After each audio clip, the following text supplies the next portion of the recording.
All right, readers, we're on the longest chapter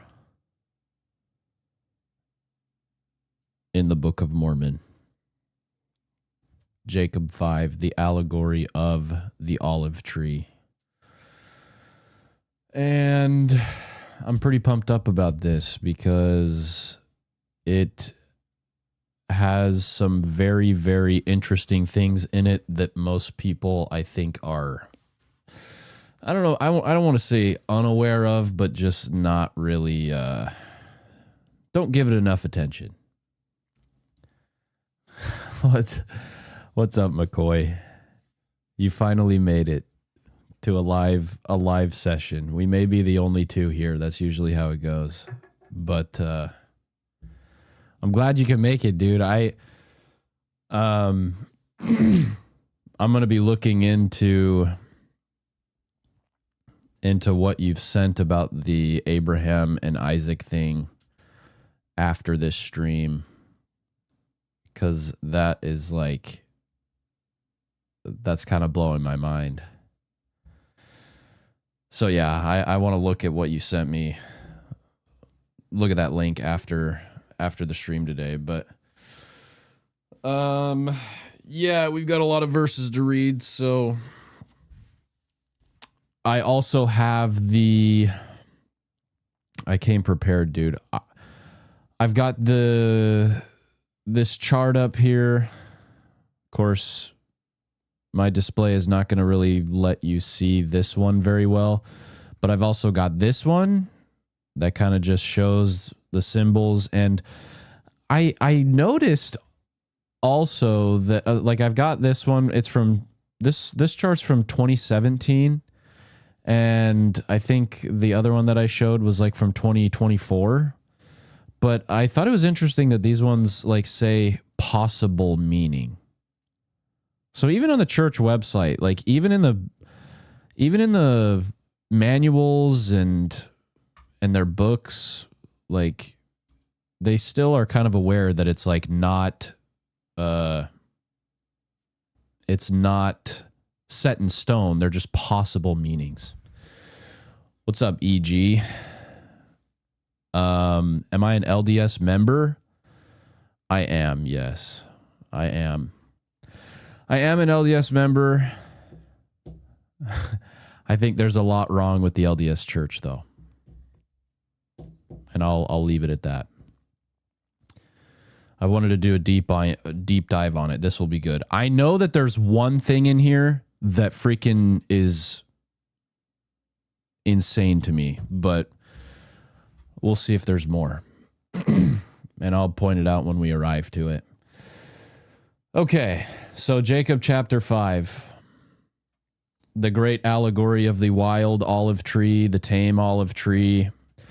This is an allegory that was given to us from Zenos or Zenos. I never know how you say their names. Zenos.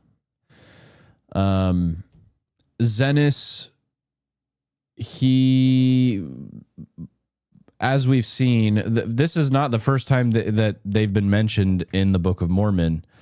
What we know about Zenos and Zenic is that they were prophets that seem to have been completely erased from the Old Testament records.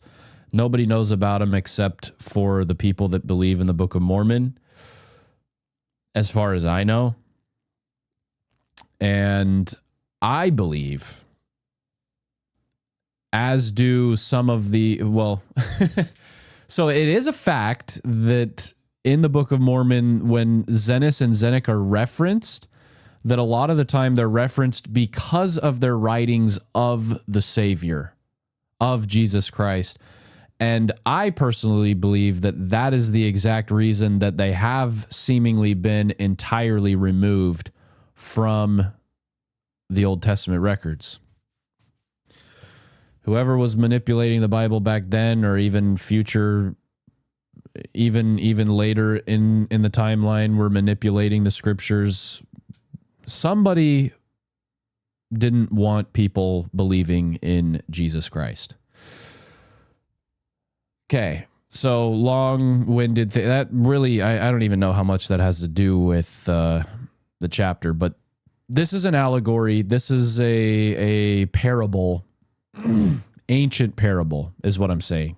And the only reason that people don't know about it is because it was removed.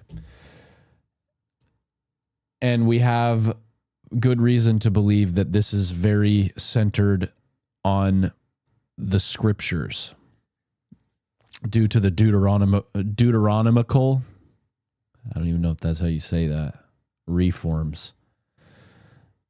Yeah, and that sounds like you know more about it than I do. Okay. First verse. Actually, we got to read the chapter heading. Jacob quotes Zenos relative to the allegory of the tame and wild olive trees. They are a likeness of Israel and the Gentiles. And what I understand is that Israel, covenant people, Gentiles, not covenant people. The scattering and gathering of Israel are prefigured. Allusions, not illusions, allusions are made to the Nephites and Lamanites and all the house of Israel. The Gentiles will be grafted into Israel. Eventually, the vineyard will be burned. Okay. Verse 1. Behold, my beloved behold, my brethren, do ye not remember to have read? Oh, I need to go back a little bit before I start here because I do want to make mention. Remember, this allegory seems to have been given in answer to a question that Jacob asked at the end of Jacob 4. He says, behold, according to the scriptures, this stone shall become great. So he talks about how the Jews will reject, look at this, in this verse, that by the stumbling of the Jews, they will reject the stone upon which they might build and have safe foundation, aka Jesus Christ. And then he says, according to the scripture, this stone shall become the great and the last and the only sure foundation upon which the Jews can build. It's the only thing they will be able to build on eventually. And then 17, and now my beloved brethren, how is it possible that these, the Jews, after having rejected the sure foundation, can ever build upon it, that it may become the head of their corner? And then he says, I will unfold this mystery unto you. And so here we go. This is him unfolding that mystery unto us. Give it a little bit more context. Behold, my beloved brethren, do ye not remember to have read the words of the prophet Zenos, which he spake unto the house of Israel, saying, and then he gives us freaking 77 verses, 76, I guess. Hearken, O ye house of Israel, and hear the words of me, a prophet of the Lord. For behold, thus saith the Lord, I will liken thee, O house of Israel, unto a tame olive tree, which a man took and nourished in his vineyard, and it grew and waxed old and began to decay. Okay, already we've got a tame olive tree.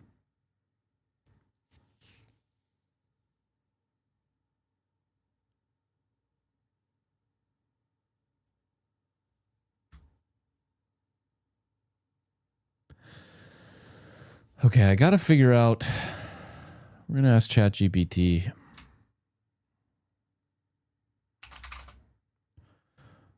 What makes an olive tree, quote unquote, tame? And what makes an olive tree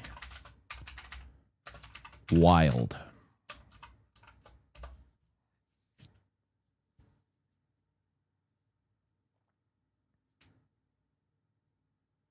He'll know what I'm talking about. Especially if you're studying the olive tree imagery in Romans 11 or the allegory of the olive tree in Jacob 5. The distinction is both agricultural and symbolic. So there's olive tree imagery in Romans 11 as well. I don't even think I knew that. A tame or cultivated olive tree is one that has been intentionally cared for by a farmer. It is pruned, watered, protected, selected for producing abundant, high-quality olives. Okay. A wild olive tree grows on its own without cultivation. It typically produces smaller fruit, yields much less oil, has inferior fruit compared to cultivated varieties. So tame doesn't mean domesticated in the sense of an animal. It means cultivated. Why use a wild tree at all? One interesting practice in ancient olive cultivation was grafting. Normally, farmers would graft cultivated branches onto wild rootstock because the wild roots were hardy, while the cultivated branches produced better fruit. So you would take a part of your cultivated olive tree and graft it onto another tree that had hardier roots. Paul points out in Romans 11 that God does something contrary.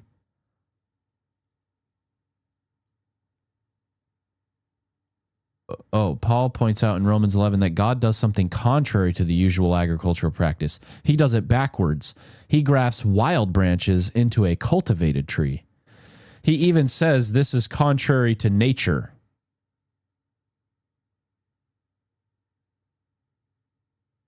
Dude.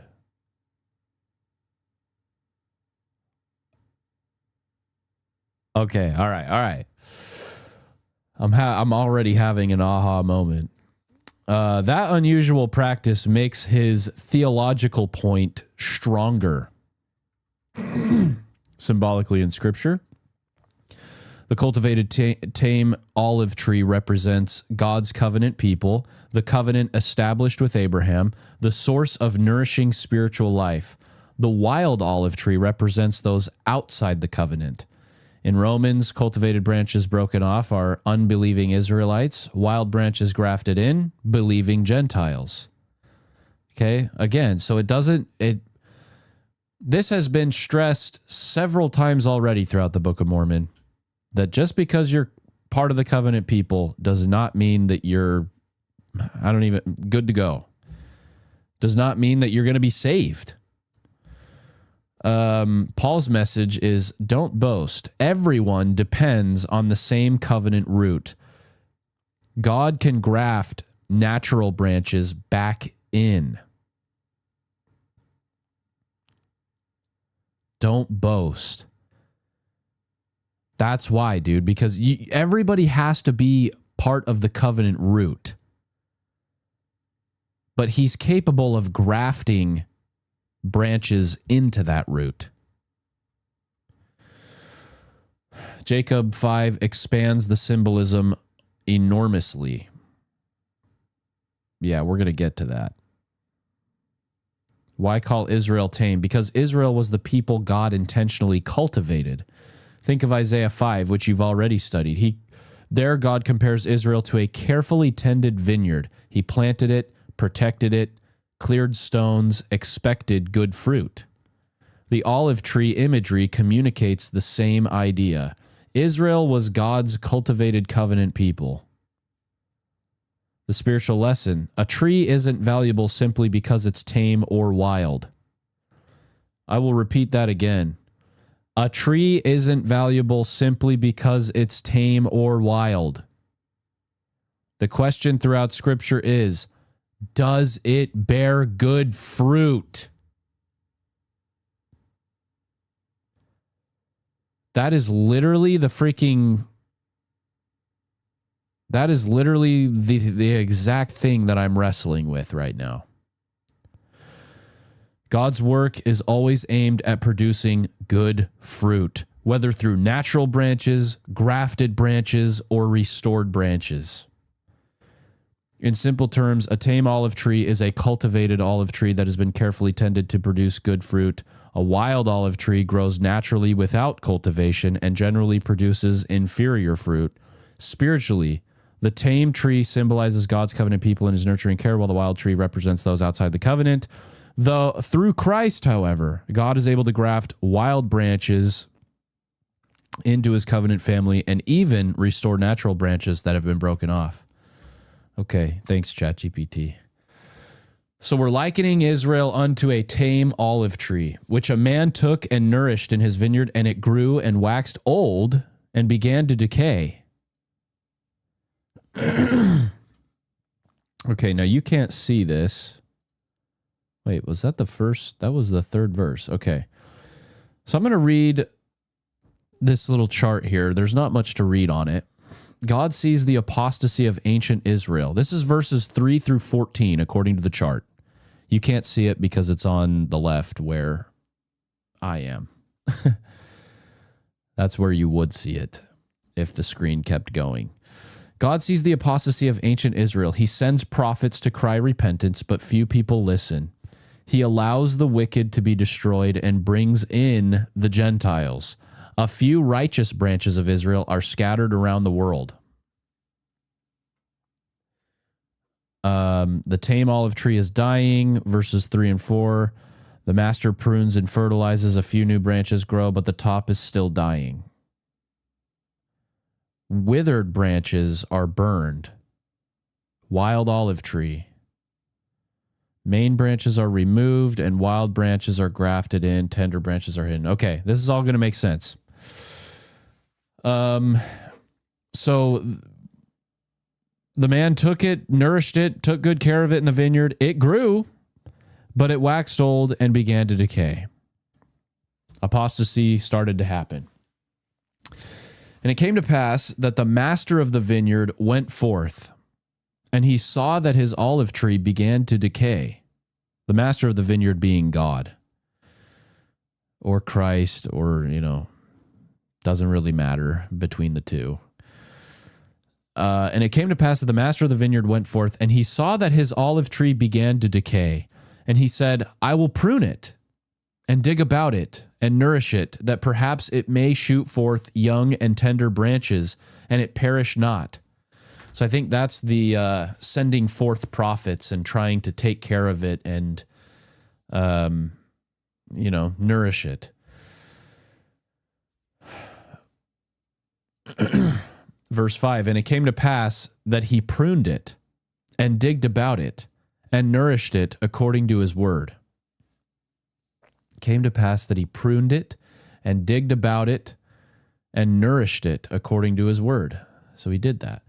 Verse 6, and it came to pass that after many days it began to put forth somewhat a little young and tender branches, but behold, the main top thereof began to perish. I wonder what that looks like.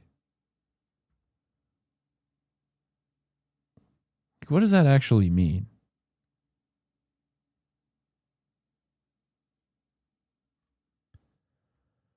The main top thereof. So we've got like a few people. I feel like this is like, you should tag that chart to your video afterwards. Sure. Yeah. In fact, I can just drop a comment with it. So this is, I'm going to paste the first one and then lesson like this other one that's just not as charty, but just explanations of things in it. Are those both found through the church website, though? That's kind of what's important.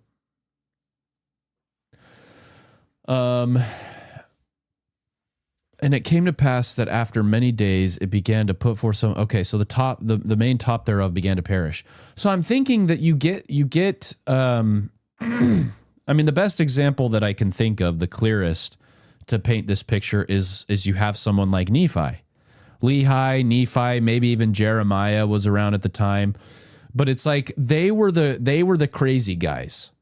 They were the young and tender branches, but the main top, where everything was really going on, the bulk of it, the majority of the covenant people.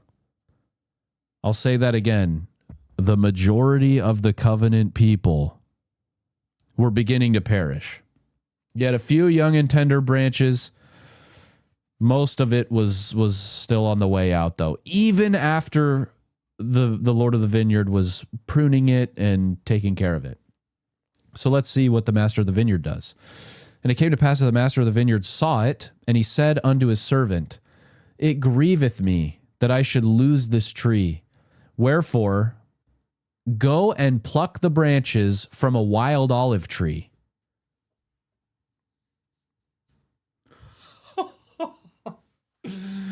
This is freaking insane, dude. Hold on. Go. Okay, so how are we going to fix this? How are we going to fix the tree? By the way, he says, It grieveth me that I should lose this tree. He says that several times throughout this chapter. What are we going to do to remedy this situation? Go and pluck the branches from a wild olive tree, and bring them hither unto me, and we will pluck off those main branches, which are beginning to wither away, and we will cast them into the fire that they may be burned. So it seems that wouldn't, what are we going to do? We're going to go get a wild olive tree? We're going to go get get branches from people outside the covenant to fix the covenant people? Question mark? And then as far as the covenant people go, we got to just take those main branches and we're tossing them into the fire. Verse 8, And behold, saith the Lord of the vineyard, I take away many of these young and tender branches. I take away many of these young and tender branches, and I will graft them whithersoever I will. Okay, so the young and tender branches, he's just going to take them away. He's not throwing them in the fire. He takes them away. He removes them. And he's going to graft them wherever he wants. And it mattereth not that if it so be that the root of this tree will perish. Doesn't matter if the whole tree goes bye-bye, because I may preserve the fruit thereof unto myself. Wherefore, I will take these young and tender branches, and I will graft them whithersoever I will. So it doesn't matter if the tree goes bye-bye, because he's removing these branches that bring forth good fruit, and we'll be able to use them later. Now, verse 9 is what we want to do with the wild olive tree. So verse 9, Take thou the branches of the wild olive tree, the people that are not the covenant, and graft them in the stead thereof. And these which I have plucked off, so in the stead thereof meaning in the stead of the young and tender branches that he's taking away. When you take those away, place these wild olive branches in their place. There's a footnote for that I'm just peeking at.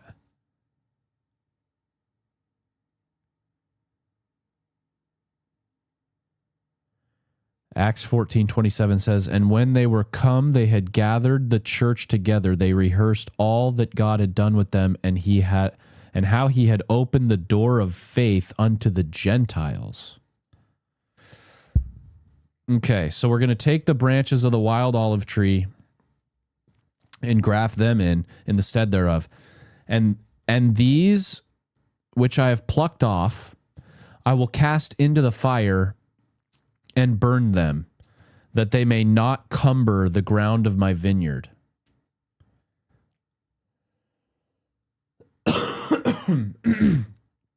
These which I have plucked off. So are we still talking about the main top there? The ones that he plucked off? So we got to just get rid of them completely so that they don't touch the vineyard. Verse 10. And it came to pass that the servant of the Lord of the vineyard did according to the word of the Lord of the vineyard, and grafted in the branches of the wild olive tree.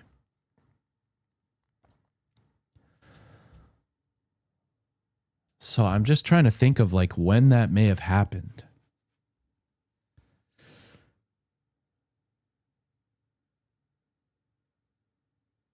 I have to know the Old Testament better. Moving on. And the Lord of the vineyard caused that it should be digged about and pruned and nourished, saying unto his servant, It grieveth me that I should lose this tree. Wherefore, that perhaps I might preserve the roots thereof, that they perish not, that I might preserve them unto myself, I have done this thing. Wherefore, go thy way, watch the tree, and nourish it according to my words.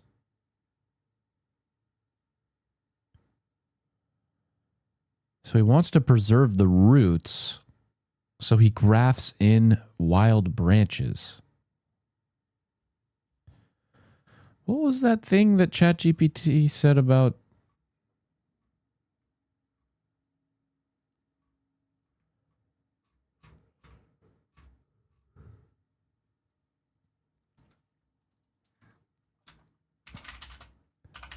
Does grafting in certain branches... Wait. Can grafting in certain branches improve or help the roots of the tree?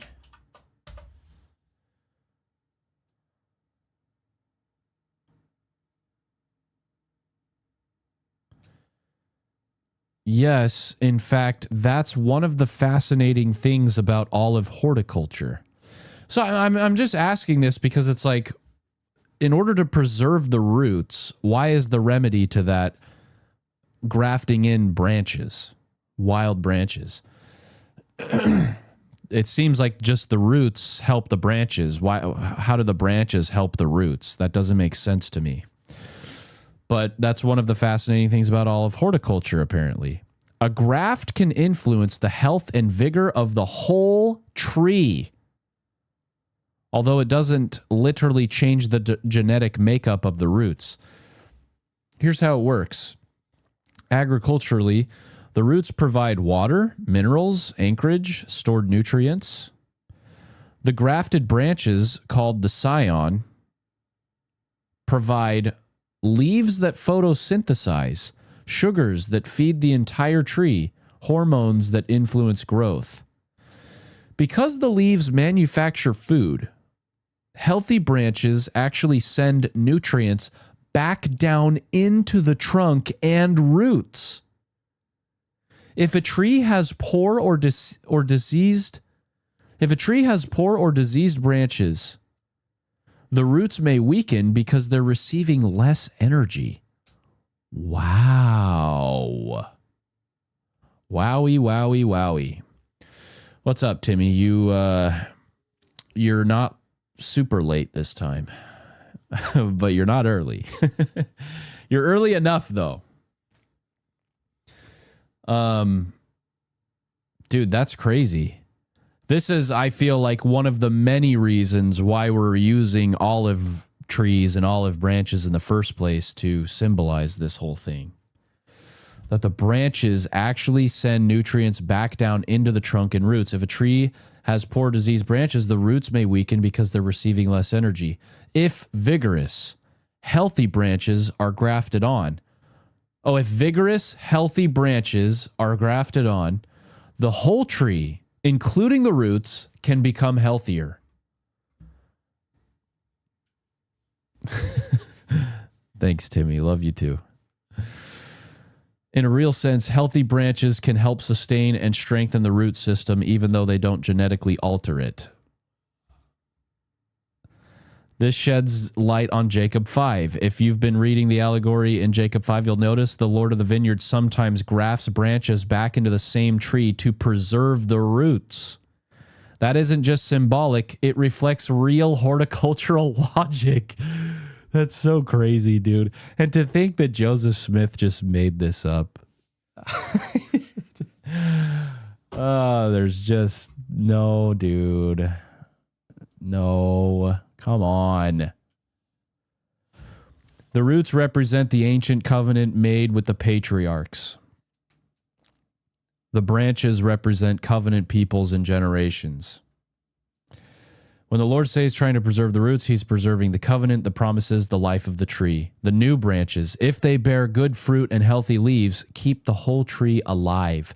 See, dude, so in order to improve the covenant people, he sees the covenant people decaying. And so he brings in people that are outside the covenant into the covenant. He brings people outside the covenant into the covenant, not to destroy the covenant, though. Not to destroy the roots, but to give strength to the roots. I mean, oh man, dude, just think about that for 2 seconds. That is, okay, I'm not going to get into that, but Joseph Smith was a brilliant dummy. I know, dude. Don't even get me started on that. That's just like...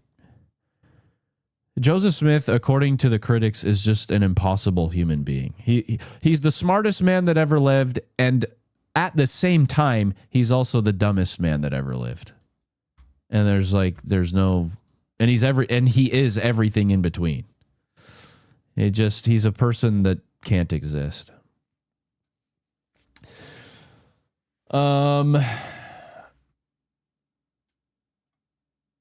Let's see. Sorry, I've got the sniffles still, so I'll try my best to keep it out of the microphone. And the Lord okay, so where did we stop at? 12 was highlighted. The Lord of the vineyard caused that it should be digged about and pruned. Okay, wait. I'm just going to go back to what I remember. So the servant of the Lord of the vineyard did according to the word of the Lord of the vineyard and grafted in the branches of the wild olive tree. So he grafts the branches in of the wild olive tree, and the Lord of the vineyard caused that it should be digged about and pruned and nourished, saying unto the servant, it grieveth me that I should lose this tree. Don't want to lose this tree. Wherefore, that perhaps I might preserve the roots thereof, that they perish not, that I might preserve them unto myself, I have done this thing. Pretty sure that's where I left off. Wherefore, go thy way, watch the tree, and nourish it according to my words. And these will I place. Okay, and these, are we talking about? We're talking about the young and tender branches. Among the Gentiles is a vessel wherein is no pleasure. Israel is swallowed up. Now shall they be among the Gentiles as a vessel wherein is no pleasure. Okay, hold on. Verse 13, and I will place these, and these will I place in the nethermost part of my vineyard, whithersoever I will. It mattereth not unto thee. And I do it that I may preserve unto myself the natural branches of the tree. So again, we have removed some natural branches, some young and tender branches, and we're gonna put, okay, and listen to that though. We're not just gonna place them near the original tree, but the nethermost part of the vineyard, whithersoever I will. And it doesn't matter to the servant. Doesn't matter where I put him. You don't need to know. And I do it that I may preserve unto myself the natural branches of the tree, and also that I may lay up fruit thereof against the season unto myself. So there's a season coming up. For it grieveth me that I should lose this tree and the fruit thereof. 14, and it came to pass that the Lord of the vineyard went his way and hid the natural branches of the tame olive tree. And it came to pass that the Lord of the vineyard went his way and hid the natural branches of the tame olive tree and the nethermost parts of the vineyard, some in one and some in another, according to his will and pleasure. Okay, and we're gonna expound on that later, and that part of that is what blows my mind in this chapter. Okay, so one example of that is obviously Nephi. I love reading this and like putting myself in Nephi's shoes and reading that prophecy from Zenos in the brass plates and then being like, holy crap, dude. And the beautiful thing is that Nephi had already left. He had already left Jerusalem. He had already been willing to leave all of his stuff behind. He didn't read that prophecy and be like, oh my gosh, dude, we have to leave Jerusalem because we have to fulfill this prophecy of Zenos's whole allegory thing. No, dude, he left first and then he learned about this allegory. And that would have been so reassuring, so comforting, and so amazing to read, I think. And it came to pass that a long time passed away. And the Lord of the vineyard said unto his servant, come, let us go down into the vineyard that we may labor in the vineyard. Okay, so according to our chart here, we are now on to the second visit. So main branches, okay, in the first visit, main branches are removed and wild branches are grafted in. Tender branches are hidden. Those young and tender branches are removed and hidden, not burned. Okay, so we've got the second visit. As Christ's church spreads, Israel and most of the scattered branches produce good fruit. Okay, so I think we're going to learn where the Lord preserved these young and tender branches. Maybe, I don't know. Came to pass that a long time passed away, and the Lord of the vineyard said unto his servant, come, let us go down into the vineyard, that we may labor in the vineyard. By the way, according to this chart, the world is, or the vineyard represents the world. That is important to my big point in this chapter. The vineyard is the world. The vineyard is the world. Okay, remember that. Branches are groups of people. Branches are groups of people. Okay? And how big of groups of people, what kind of groups of people, we'll learn more about that in a minute.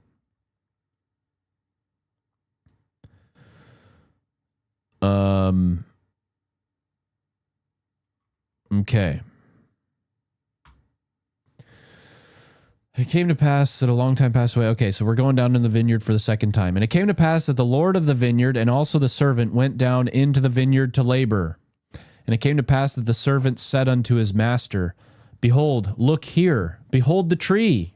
Okay, first stop, the tree.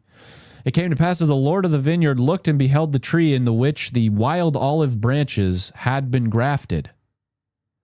And it had sprung forth and begun to bear fruit. And he beheld that it was good, and the fruit thereof was like unto the natural fruit. So the original tree, after he burned it, was good. After he burned the main top and grafted in the wild olive branches, it started to bring forth good fruit, good natural fruit. And he said unto the servant, behold, the branches of the wild tree have taken hold of the moisture of the root thereof. The branches of the wild tree have taken hold of the moisture of the root thereof, that the root thereof hath brought forth much strength. And because of the much strength of the root thereof, the wild branches have brought forth tame fruit.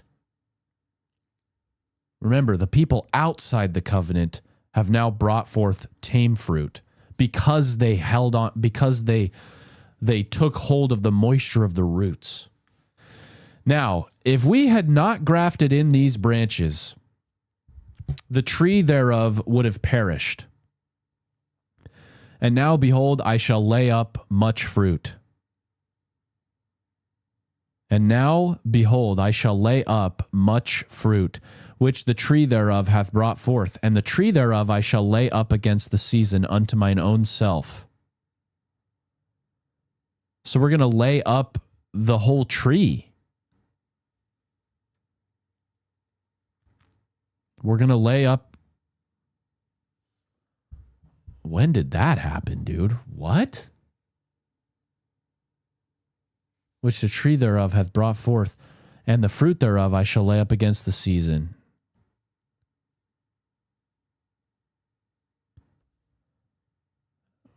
Wait, did I read that right? Now, if we had not grafted in these branches, the tree thereof would have perished.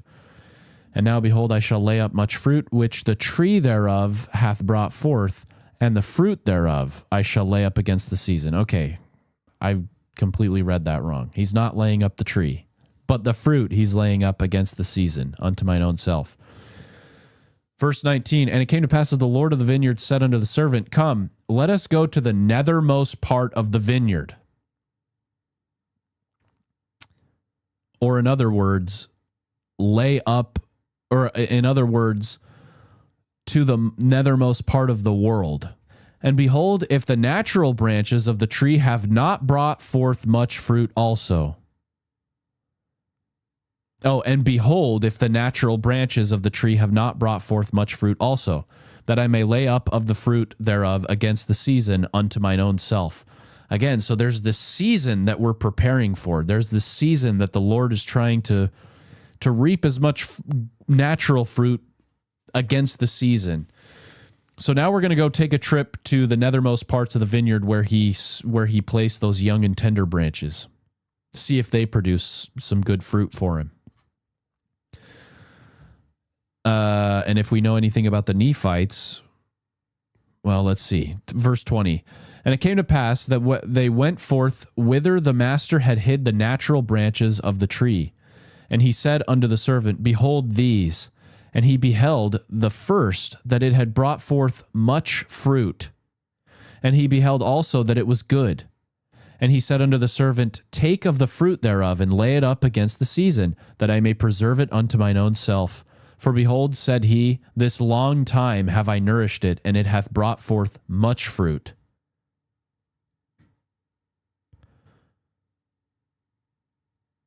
And it came to pass that the servant said unto his master, how comest thou hither to plant this tree, or this branch of the tree?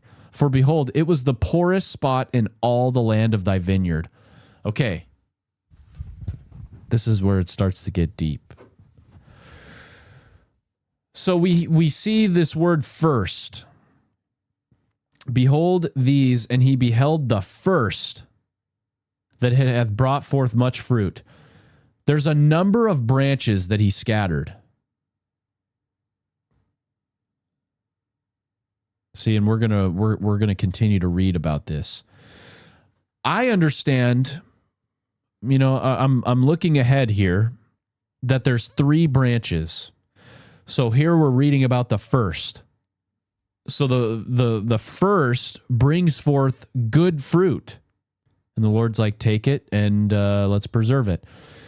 But here's the interesting part though. The vineyard, or the servant, is like, why did you plant this tree here? Or this branch of the tree, I should say.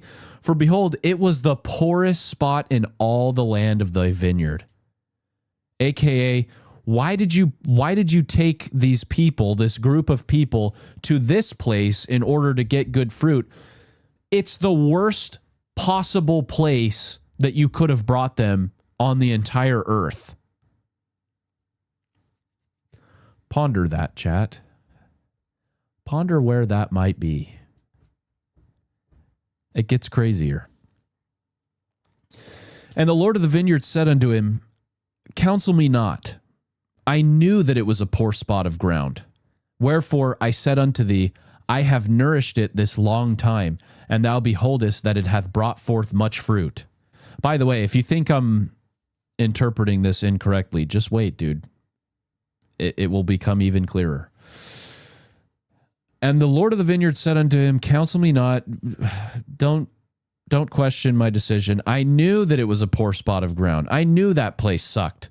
Wherefore I said unto thee, I have nourished it this long time, and thou beholdest that it hath brought forth much fruit. I knew it was a terrible place to plant this branch, but I took care of it, and the fruit speaks for itself, dude. And it came to pass that the Lord of the vineyard said unto his servant, look hither. Behold, I have planted another branch of the tree also, and thou knowest, And thou knowest that this spot of ground was poorer than the first. Thou knowest that this spot of ground was poorer than the first. How does that make sense, chat?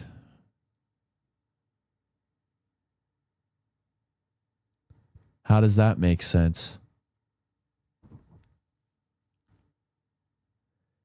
How do you get poorer than the poorest spot in all the land of the vineyard?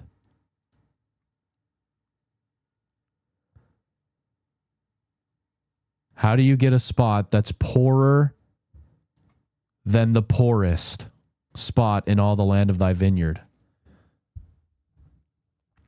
Perhaps it's not on the vineyard at all.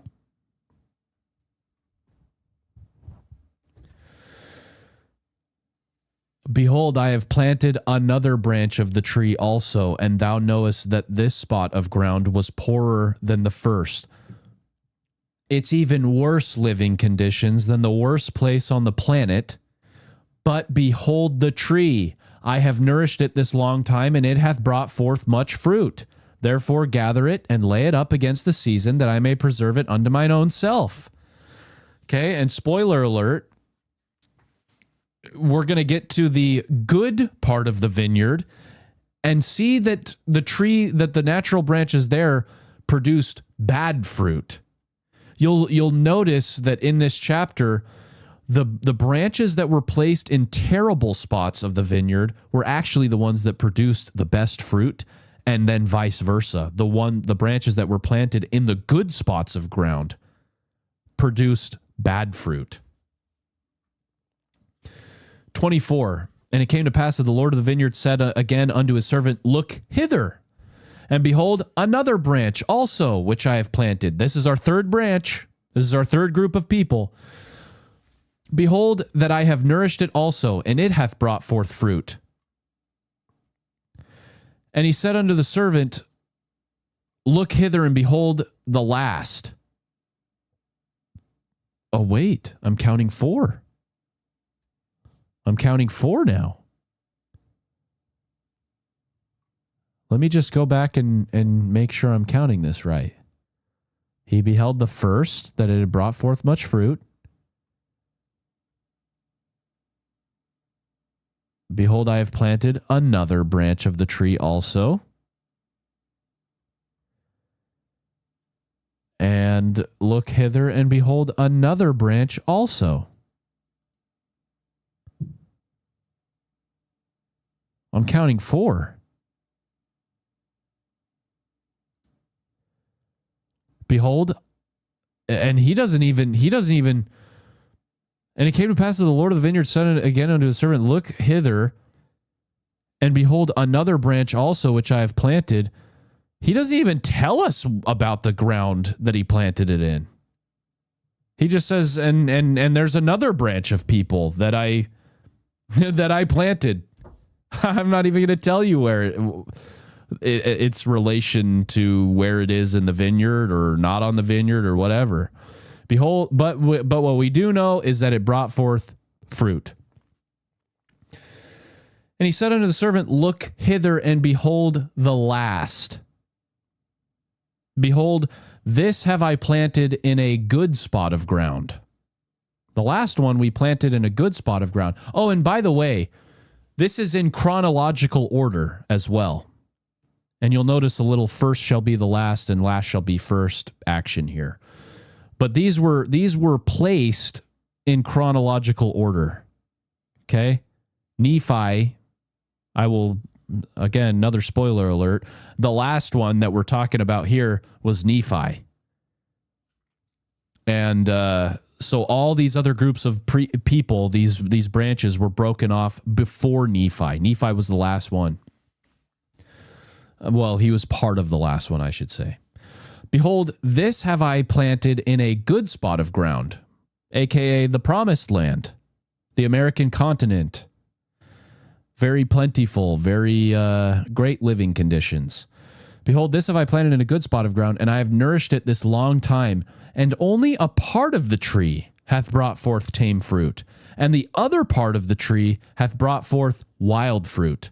Behold, I have nourished this tree like unto the others. Okay, foreshadowing the Nephites and the Lamanites. Okay, only part of them, only the Nephites thus far have brought forth tame fruit. The Lamanites brought forth wild fruit. And it came to pass that the Lord of the vineyard said unto the servant, pluck off the branches that have not brought forth good fruit and cast them into the fire. Let's just get rid of the Lamanites then. But behold, the servant said unto him, let us prune it and dig about it and nourish it a little longer, that perhaps it may bring forth good fruit unto thee, that thou canst lay it up against the season. 28, and it came to pass, so the servant tries to vouch, like, hold on, let's not burn it yet. Let's see if we can work on it and nourish it a little bit longer and see if we can get some good fruit out of it. And it came to pass that the Lord of the vineyard and the servant of the vineyard did nourish all the fruit of the vineyard. So the Lord obliges. Okay, let's work on it a little longer. And it came to pass that a long time had passed away, and the Lord of the vineyard said unto his servant, come, let us go down into the vineyard, that we may labor again in the vineyard. For behold, the time draweth near, and the end soon cometh. Wherefore I must lay up fruit against the season unto mine own self. So now we're going to go check on everything again. And it came to pass that the Lord of the vineyard and the servant went down into the vineyard, and they came to the tree whose natural branches had been broken off, and the wild branches had been grafted in. And behold, all sorts of fruit did cumber the tree. So we're going to go back and look at the original tree, see how that's doing. It brought forth good fruit before. Now it's rendering all sorts of fruit. 31, and it came to pass that the Lord of the vineyard did taste of the fruit, every sort according to its number. Okay, well, let's see how this fruit tastes. It's all sorts of different fruit, but how does it taste? Is it good or bad? Every sort according to its number. And the Lord of the vineyard said, behold, this long time have we nourished this tree, and I have laid up unto myself against the season much fruit. But behold, this time it hath brought forth much fruit, and there is none of it which is good. There's none of it which is good. And behold, there are all kinds of bad fruit. So not only is there bad fruit now, but they're all very diverse and different fruits, but they're all bad. And it profiteth me nothing, notwithstanding all our labor, and now it grieveth me that I should lose this tree. And the Lord of the vineyard said unto the servant, what shall we do unto the tree? What do we do to it? Well, how do we fix it? That I may preserve again good fruit thereof unto mine own self. And that's an interesting question, because it's the Lord asking the servant. The Lord asks the servant, what do we do? Verse 34, and the servant said unto his master, behold, because thou didst graft in the branches of the wild olive tree, they have nourished the roots, that they are alive, and they have not perished. Wherefore thou beholdest that they are yet good. Okay, so you brought the wild olive tree, you brought the branches from the wild olive tree to nourish the roots, and that worked. The roots are now alive and healthy. And it came to pass that the Lord of the vineyard said unto his servant, but the tree profiteth me nothing, and the roots thereof profiteth me nothing, so long as it shall bring forth evil fruit. Okay, we've preserved the roots very well, and the roots are great, and we've got the law. We've got everything, but it's bringing forth bad fruit still. And so, be it have no roots.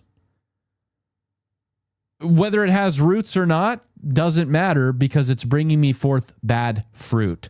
I care about the fruit. I want the fruit. Nevertheless, I know that the roots are good, and for mine own purpose I have preserved them, and because of their much strength they have hitherto brought forth from the wild branches good fruit. They did bring forth good fruit from the wild branches. But behold, the wild branches have grown and have overrun the roots thereof.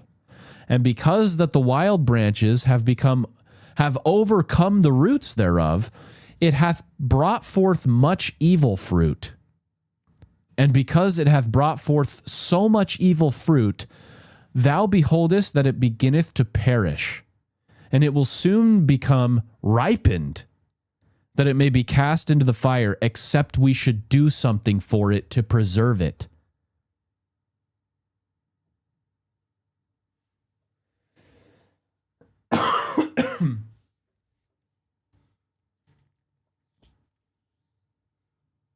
Wow. So in the chart, it says that this is the third visit that we're reading about. All the fruit becomes corrupt. Oh, yeah, and look at these. There's the 4 branches there. All the fruit becomes corrupt, including the natural branches that were scattered. Evil fruit, but the roots are still good. Yeah, and they all produce evil fruit. Wait. We haven't got that far yet. We haven't checked on the other young tender branches yet. So we got to do something to preserve the tree. 38. And it came to pass that the Lord of the vineyard said unto his servant, let us go down into the nethermost parts of the vineyard. And behold, if the natural branches have also brought forth evil fruit. So let's check on the other branches. 39. And it came to pass that they went down into the nethermost parts of the vineyard. And it came to pass that they beheld that the fruit of the natural branches had become corrupt also. Yea, the first and the second and also the last. And they had all become corrupt. Dude. Okay, chat. Why? Why are we speaking this way? Why are we only talking about the first, the second, and the last? I'm so confused. I'm so intrigued as to why we just blow past this third branch that produces good fruit. Do you see that? Even on the chart, it just says there's fruit, the branch is not mentioned again. We mention the branch that it brings forth good fruit, and then we never hear from it again. Like, who is that? What group of people? It's the group of people before, like the Nephites and the Mulekites. If we're speaking chronologically. and then it goes all the way, we go so far as to only mention, okay, we're going to go visit all of the other branches again, but we only, oh man, I lost my place. Yeah, but we're only looking at the first, the second, and the last now. That's why I thought there were 3. There's actually 4, but we only talk about 3. What? Why? Oh man, that's going to drive me crazy. Regardless, all of them become corrupt. All of them. Could it have been at the time of the Enoch and his city that was lifted up? I know, dude. Like that's what's coming to my mind, but I don't know enough like chronologically when that happened and when these first couple of branches could have been. But it kind of makes you think about the city of Enoch, because if all we know about it was that they produced good fruit and that they were taken to the, we don't even know. He didn't even say it was the vineyard. He just said, I'm taking this one. And, oh yeah, and there was a third one that produced good fruit. Not going to tell you whether or not it was on the vineyard or where it was on the vineyard. And that just, I mean, that does sound like the city of Enoch. But I don't know. I'm not one to jump to conclusions. So, verse 40, and the wild fruit of the last, which is the Nephites and Lamanites, had overcome that part of the tree which brought forth good fruit, even that the branch had withered away and died. Okay, what does that sound like? The Lamanites killed the Nephites. Okay, that right there is the foreshadow to the end of the Book of Mormon. 41, and it came to pass that the Lord of the vineyard wept. Very sad that not only that the wild fruit of the last overcame the part of the tree, but that all of the fruit had become corrupted. And it came to pass that the Lord of the vineyard wept and said unto the servant, what could I have done more for my vineyard? Behold, I knew that all the fruit of the vineyard, save it were these, had become corrupted. I knew that all the fruit of the vineyard, save it were these were the ones I was counting on, had become corrupted. And now these which have once brought forth good fruit have also become corrupted. And now all the trees of my vineyard are good for nothing, save it to be hewn down and cast into the fire. Man, that is tough. Is there one thing that the LDS faith hinges on? I don't really understand that question. Jesus Christ? I mean, the Book of Mormon, perhaps the keystone of our religion. I don't know. I don't know how. I don't really know what you're asking. And behold, this last whose branch hath withered away. Whose branch hath withered away, the Nephites, I did plant in a good spot of ground, put them in the Americas, yea, even that which was choice unto me above all other parts of the land of my vineyard.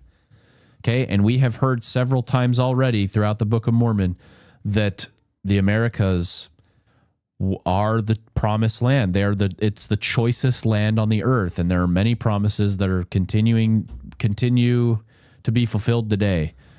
That it's the most bountiful land in the world. And that's where he put this branch. 44, and thou beheldest that I also cut down that which cumbered this spot of ground, that I might plant this tree in the stead thereof.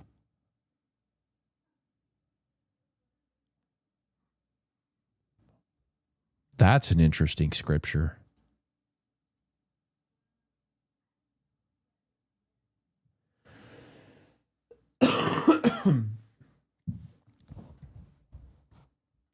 Oh my gosh.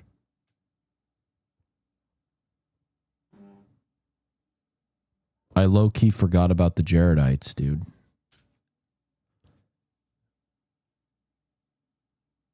Look at this.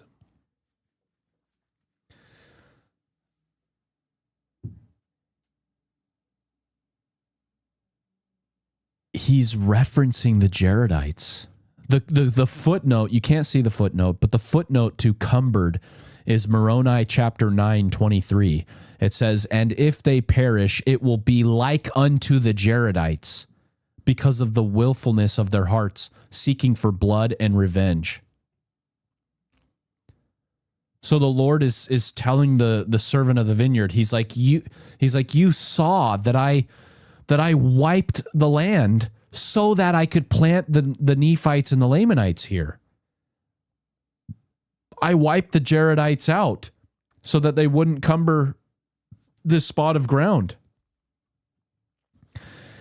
"And thou beheldest that a part thereof brought forth good fruit, and a part thereof brought forth wild fruit. And because I plucked not the branches thereof, and cast them into the fire, behold, they have overcome the good branch, that it hath withered away."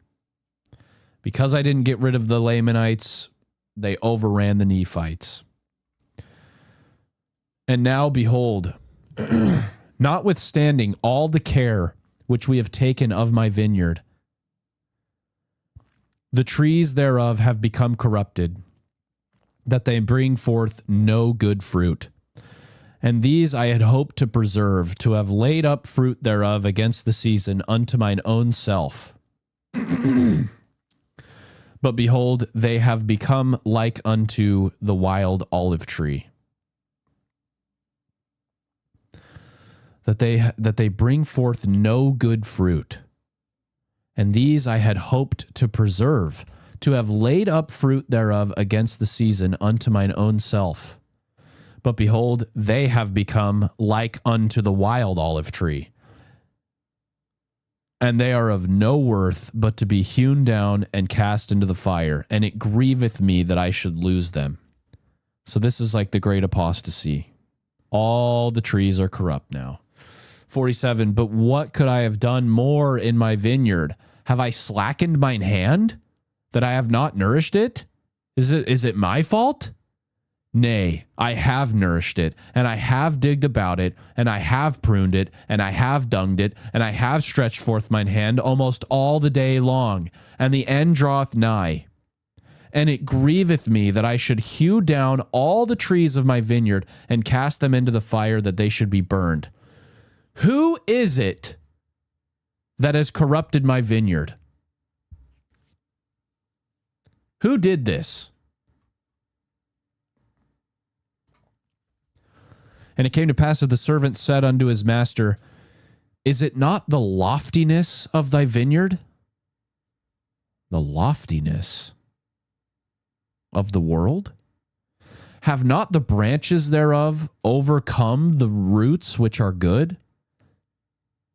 And because the branches have overcome the roots thereof, behold, they grew faster than the strength of the roots."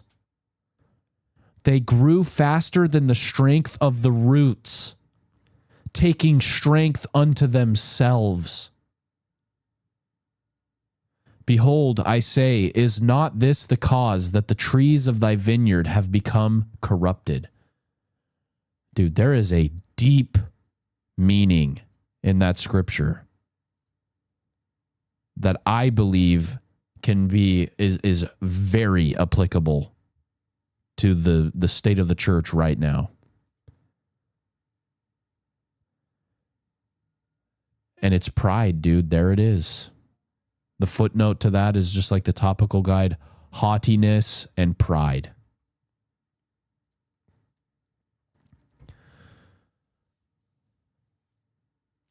We succeeded a little bit too quickly, just like we always have.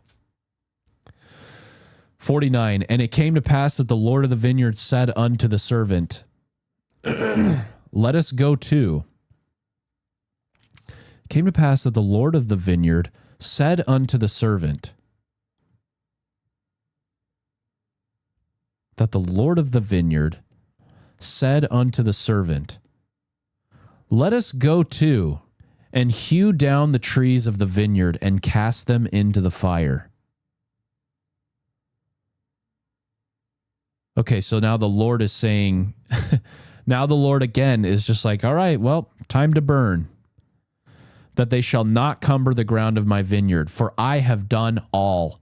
What could I have done more for my vineyard? He asks that several times. But behold, the servant said unto the Lord of the vineyard, spare it a little longer.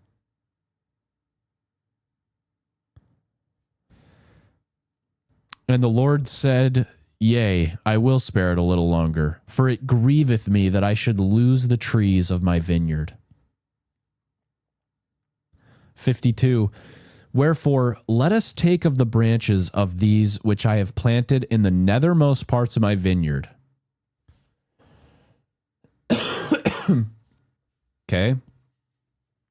So we've got trees in the nethermost parts of the vineyard, and we're going to take some branches of them, and let us graft them into the tree from whence they came. And let us pluck from the tree those branches whose fruit is most bitter, and graft in the natural branches of the tree in the stead thereof.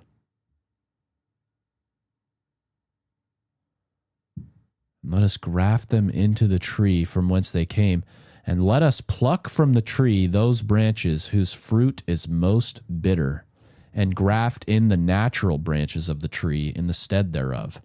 So we're going to take the good branches from the nethermost parts of the vineyard, and we're going to graft them back into the natural tree, the tame tree, from whence they came.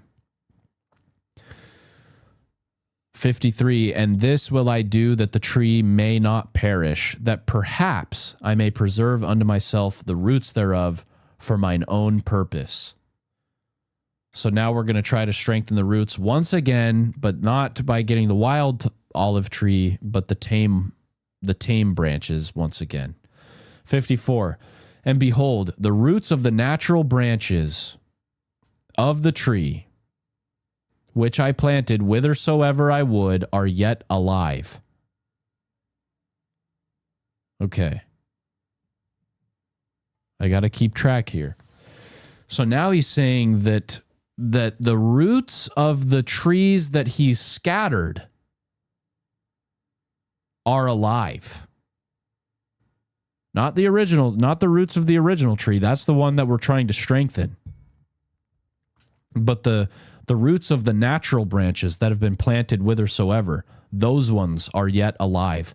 Wherefore, that I may preserve them also for mine own purpose, I will take of the branches of this tree, and I will graft them in unto them.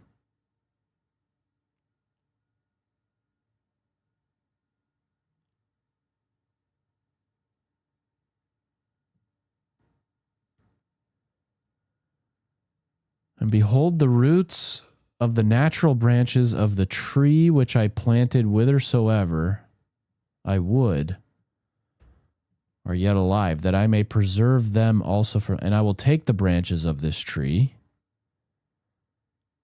and I will graft them in unto them. Yea, I will graft in unto them the branches of their mother tree, that I may preserve the roots also unto mine own self, that when they shall be sufficiently strong, perhaps they may bring forth good fruit unto me, and I may yet have glory in the fruit of my vineyard. So it sounds like he's saying that he's going to take branches. He's going to take the branches from the trees that are in the nethermost parts, and he's going to graft the good branches of those into the original tree, but then also take the good branches of the original tree and graft them into the nethermost parts trees. And I just don't know if I'm reading that right. Let's see. So according to the chart, we are now in the middle of the restoration. Scattered Israel is gathered, and the gospel is taken to all the world. As righteousness increases, the wicked are destroyed until no wickedness remains. Wild branches are burned, verses 58, 65 through 66. Wait, there's like side text here. Branches of the original tree are grafted into the scattered trees. Yeah. And then here, branches of the scattered trees are grafted back into the original tree. Okay, so that's exactly what I just said. What happens first, though? Branches of the scattered trees are grafted back into the original tree. That's verses 52, 53. And then branches of the original tree are grafted into the scattered trees.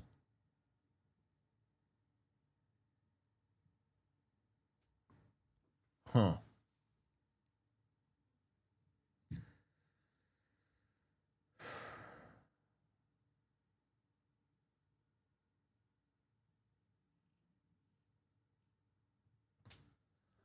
I really got to think hard about that. You know, what in real life is that referring to? What does that look like?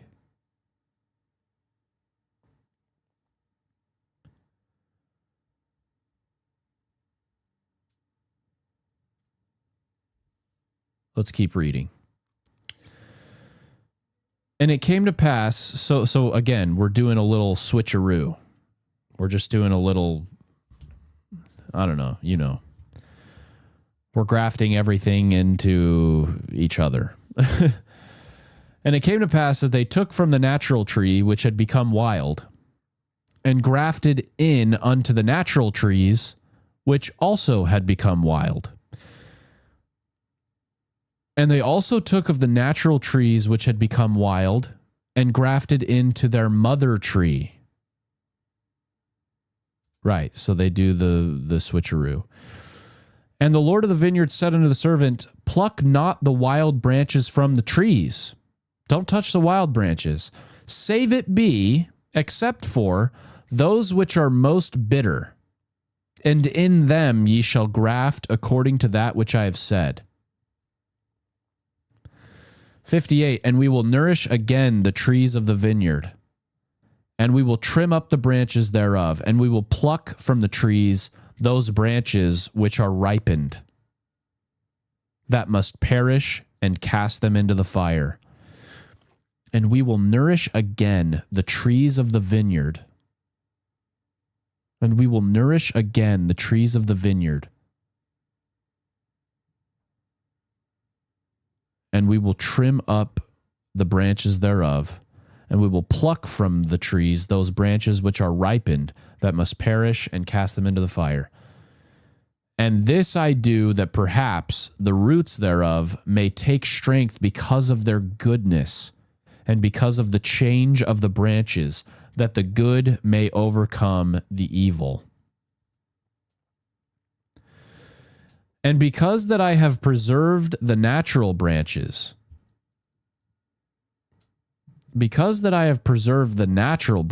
and the roots thereof, and that I have grafted in the natural branches again into their mother tree, and have preserved the roots of their mother tree, that perhaps the trees of my vineyard may bring forth again good fruit, that I may have joy again in the fruit of my vineyard, and perhaps that I may rejoice exceedingly that I have preserved the roots and the branches of the first fruit.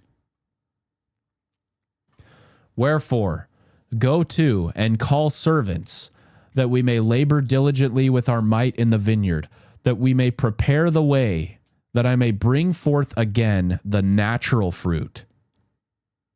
There's that phrase, dude. We've come across that phrase in the Book of Mormon already, of preparing the way. It's not it's not bringing forth. We are not bringing forth again the natural fruit. We're preparing the way for that to happen. And the Lord brings forth again the natural fruit, which natural fruit is good and the most precious above all other fruit.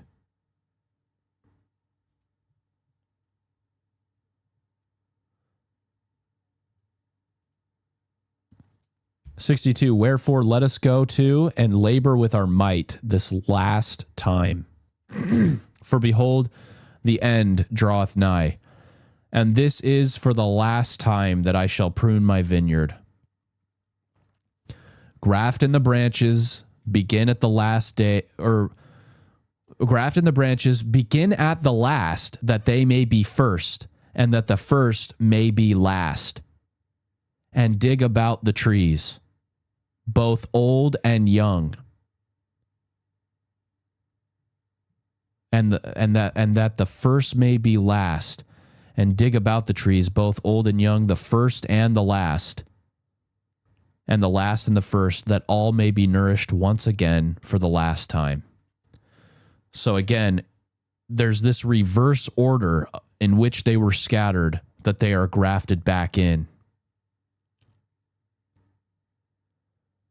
So if the Nephites and the Lamanites were grafted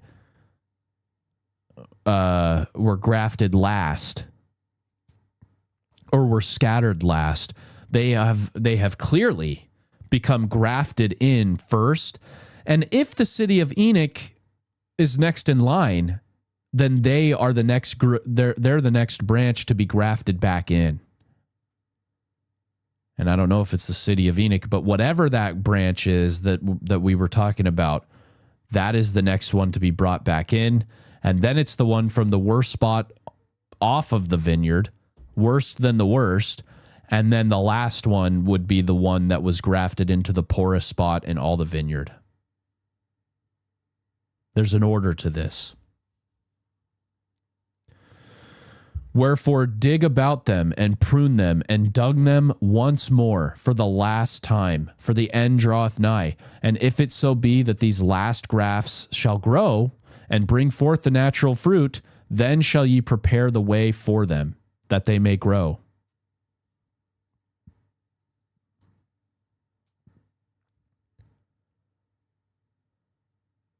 Then ye shall prepare the way for them, that they may grow. We got to give them a place to grow if they're good.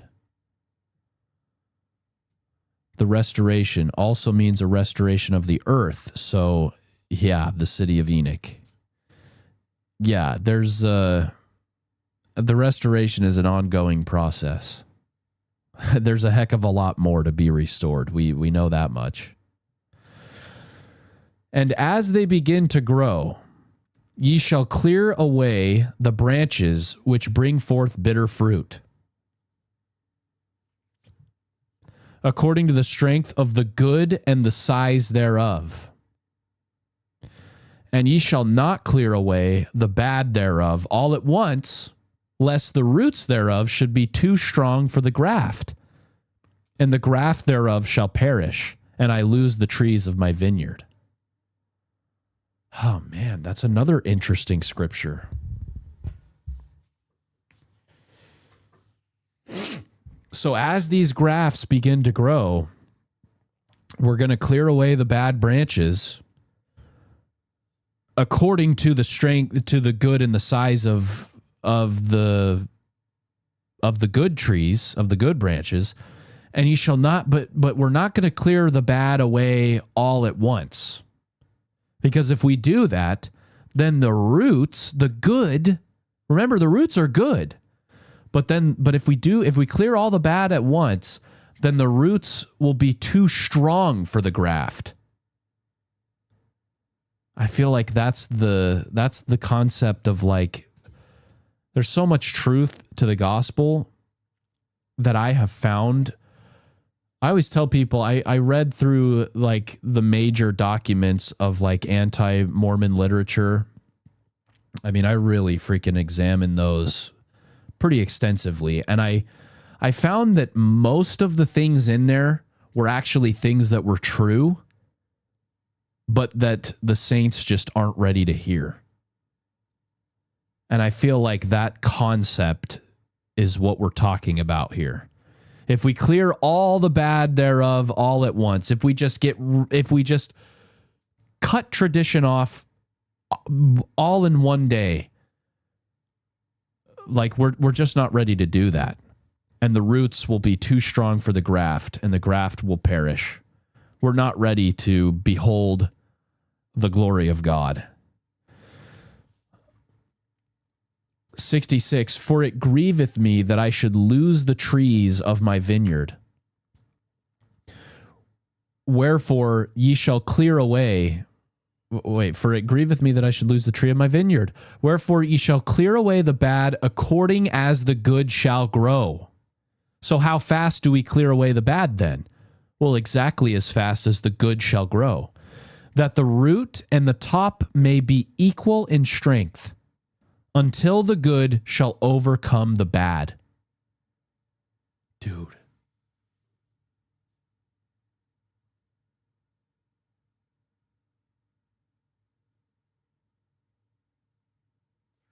I'm going to be thinking about this chapter for a long time, dude. Until the good shall overcome the bad, and the bad be hewn down and cast into the fire, that they cumber not the ground of my vineyard. And thus will I sweep away the bad out of my vineyard. And the branches of the natural tree will I graft in again into the natural tree. And the branches of the natural tree will I graft into the natural branches of the tree.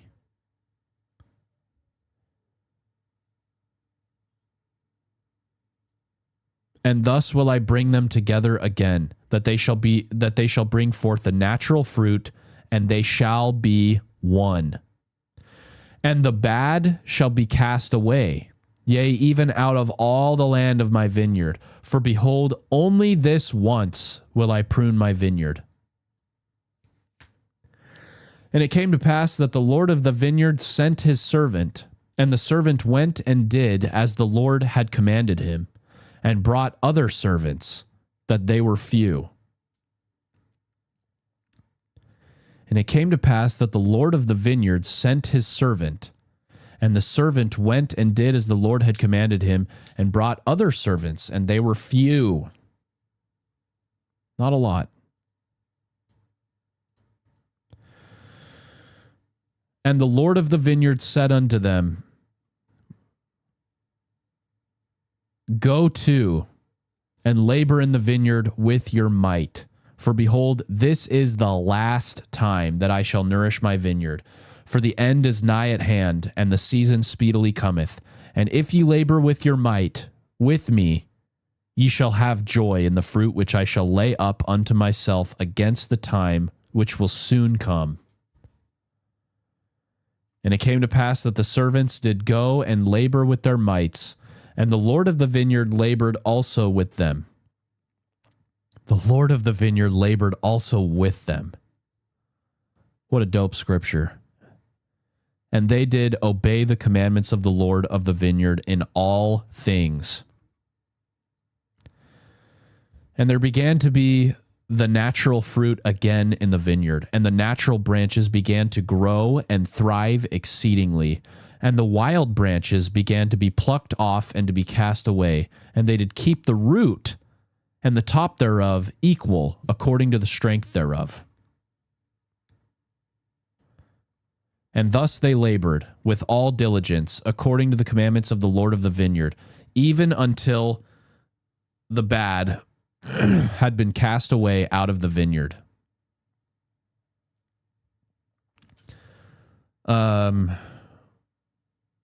Wait, I'm going to reread that. And thus they labored with all diligence according to the commandments of the Lord of the vineyard,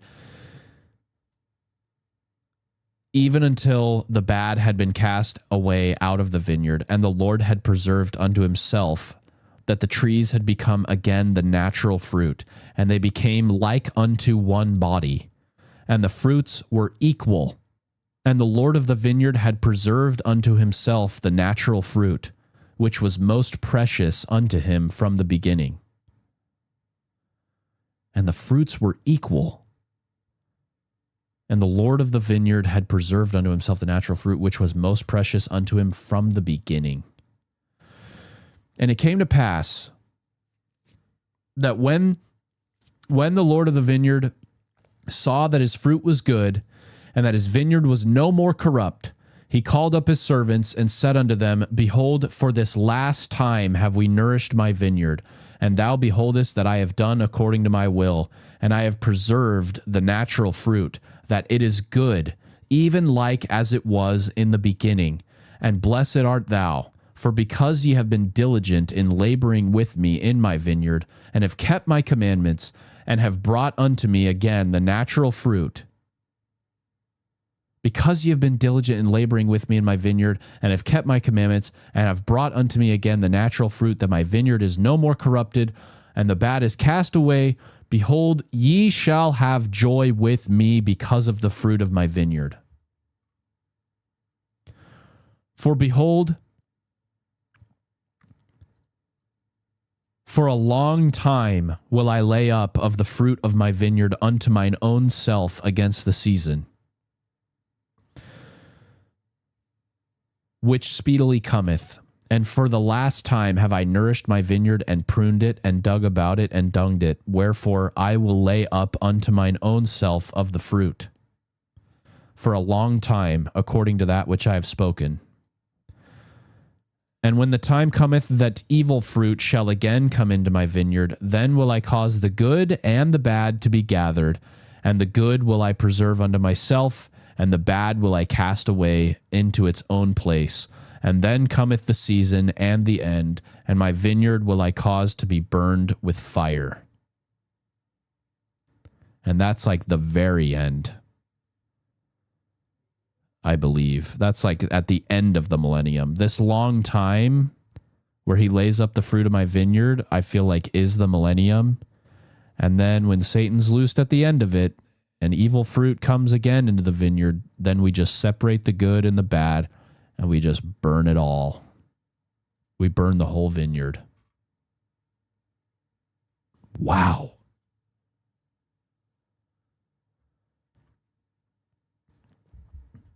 Righteousness prevails when evil again enters the world. God will separate the righteous from the wicked and cleanse the earth by fire. All trees become as one and bear natural fruit. Good fruit will be gathered out, and the vineyard will be burned. So, Chad, just remember, I've kind of been on this same train of thought for a minute now, and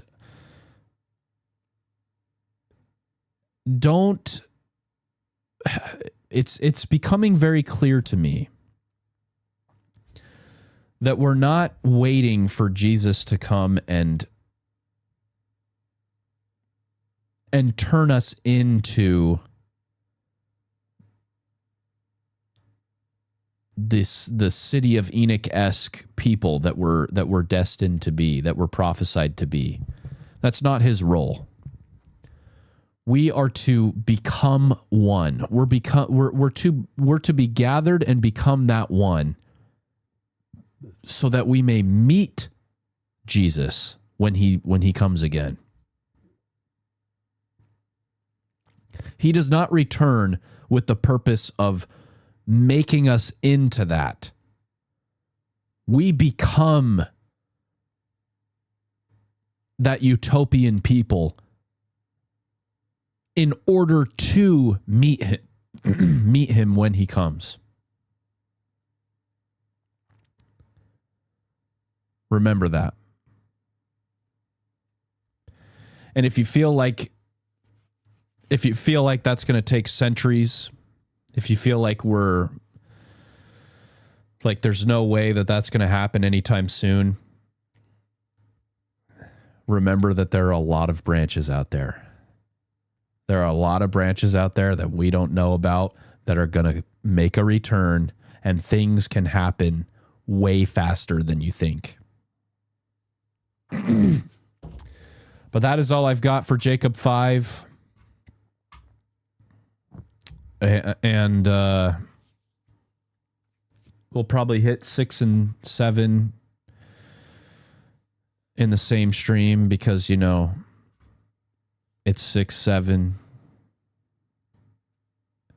No, because 6 is very short, and because 7 is pretty dense as well, I think. And then we're done with the book of Jacob. We're kind of cooking here. So thank you guys for hanging out. I've got a lot to think about here. But it was a good read for me. So I will